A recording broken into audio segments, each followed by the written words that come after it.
Right. So talking about, we just said that Pathfinder was Wizards' greatest competitor, did we not? A minute ago. You did say that, yes. I did make that statement, and that is true. But there was an article. There was an article on Cannibal Halfling Gaming about the 5 tiers of RPG publishing. Yes. Which I thought was really interesting. Yeah. You shared this, and I read it, and it was very interesting. Please tell the listeners, because I think they also will find it very interesting if they've Okay, so they divide RPG publishers into 5 tiers in order of scales, where you've got Wizards at the top, and you've got the smallest one-person indie creators right at the bottom. And they basically do it by their annual revenue. Is how they divide these up. So right at the bottom, the category which is basically everyone else, the vast majority of game designers, which is under $100,000 revenue per year. So that's most things. Like occasionally you'll see Kickstarter campaigns which do 100,000 or so, but the average RPG Kickstarter doesn't do that. That's just the ones that we see because they make a bit of a splash. But for everything that does $100,000, there's 50 that did $3,000. So the majority are under 100,000, and these are generally 1 or 2 person bands, possibly working from home or remotely. Maybe do a Kickstarter a year, that sort of thing. That's almost the entire industry, really. Then we got the next category, which is where we would probably fit in. So this is up to $500,000 annually. So there's 100,000 to 500,000 million annually. They've kind of given a little poster child for each category here, just so you can envisage it. So this is Evil Hat. Yeah, so well, in quarter 4 2025, they made about 150,000 in sales in quarter 4 2025. Okay, so that's quite significant. I mean, yes, that's money. Like, yeah. So they did about 500,000 total in 2025, just over, about 600,000 actually. But Evil Hat is interesting because they share their quarterly sales figures. They share these. That's a known. Oh, that's probably why they've chosen them, because it's a known quantity. Yeah. Fred Hicks is big on sharing the data, and you can literally go and see spreadsheets of Evil Hat sales broken down by product and market and all this sort of stuff. So you can sort of say, oh, this book sold this many. And you can look at that and you can see the profits and everything there. It's very, very open with it. So if you're looking to sort of look behind the scenes of game companies' finances, Evil Hat's the one, because they share it. They're really open about it. No, there we go.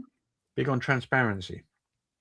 So this is also where most of the sort of, whenever we very frequently just see a successful Kickstarter. Yeah. Usually they will be in this category. Yeah. So they will have done up to about 500,000 revenue that year, and it will mainly be that Kickstarter. And they'll probably won't do another one of those for another few years, another couple of years or something. Like, they're not like us. We do like 10, 12 a year. But lots of little ones, yeah. But most people don't do that. Most people do one big one every few years. That's the standard model. We're a bit different. There are others that do it the way we do it, but not many. So that's the next category. So Evil Hat Productions is the next category up. Next, we're in the category which is kind of Steve Jackson Games. This is where you start getting a lot bigger than us. Yeah. This is about 5 million annually. Lots of money. Lots and lots of money. I mean, they've got things like Munchkin and things like that, haven't they? They've got some really sort of big selling, very, very popular non-RPG stuff. Yeah. So it's not a direct comparison, I suppose. But they've got GURPS, they've got the Fantasy Trip and things like that. They've got a range of RPGs as well. But they do about 500,000 a year, give or take, depending on the year. They're also quite transparent with stuff, because Steve Jackson Games posts I think they call it their stakeholders report every year, because it's not just shareholders In fact, it's privately owned, but it's not shareholders; it's stakeholders. Who has a stake in this company? And they say, well, the owner of the company has a stake. The employees have a stake. The customers have a stake. All these different groups of people have different stakes. Retailers have a stake in the company in the sense that they have an interest in. It matters. It matters to them. So they do this stakeholders report every year, which is quite transparent, where they talk about what's happened that year, and they show a lot of numbers and figures and finances in that too, not to the detail that Evil Hat does, but more so than most companies do. Then we move into the kind of $50 million annual companies, and here, well, only who is that? Paizo, basically, only Paizo. Okay, I was about to say. They estimate Mongoose Publishing, who we went to visit last week. We got lots of stuff about that coming out very soon. Yes, we do. They estimate that being they're sort of 8 to 22 million, but that is an estimate. Yeah. $50 million for Paizo. I mean, again, you don't know for sure. They're not as transparent as, say, Evil Hat or Steve Jackson and their figures. They're not publicly traded either. They're a private company. So the estimate is, if not 50 million, certainly sort of 40-ish, 40 plus. So yeah, they're a singular entity. They're the only company in that category in our industry. As you can see, the jump from 5 million, for which there are a handful of them, like Mongoose, Steve Jackson, sort of things like that, to 50 million, which is Paizo, which is 10 times the size. Yeah. So that's that. And then we make a big jump by, again, 10 times the size again, to 500 million annually. Guess who that is? That must be... Who could it possibly be? Well, you've already mentioned us, so I know it can't be us. I think you'd be aware if we were making 500 million. I should be, as the businessman. Imagine I hadn't noticed. Oh, it's all in a side account. Oh. Why are we staying at the budget hotels when we go to conventions? That's your Hasbro up there, I'm guessing. So that's D&D, basically. That is D&D.